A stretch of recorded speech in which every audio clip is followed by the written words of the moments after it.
ভাই কেমন আছেন? আলহামদুলিল্লাহ ভালো আছি।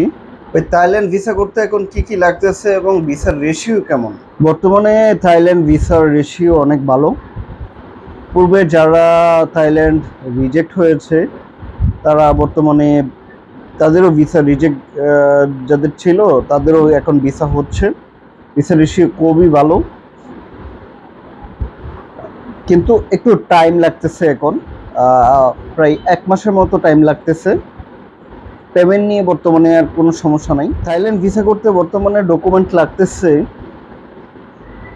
ফার্স্ট আপনার 2 কপি ছবি, visiting card, bank statement, bank solvency, bank 6 মাসের লেনদেন থাকতে হবে এবং ব্যালেন্স 1 লাখ টাকার উপরে থাকতে হবে পার প্যাক্স। প্রফেশনাল প্রুফ, আপনি যদি বিজনেস করেন সেক্ষেত্রে আপনার লাগবে ট্রেড লাইসেন্স, নোটারি ট্রান্সলেট এবং আপনার কোম্পানির একটা প্যাড এবং টিন সার্টিফিকেট।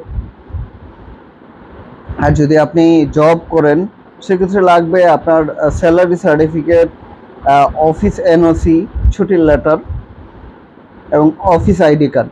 অসংখ্য ধন্যবাদ আমাদেরকে ইনফরমেশন দেওয়ার জন্য।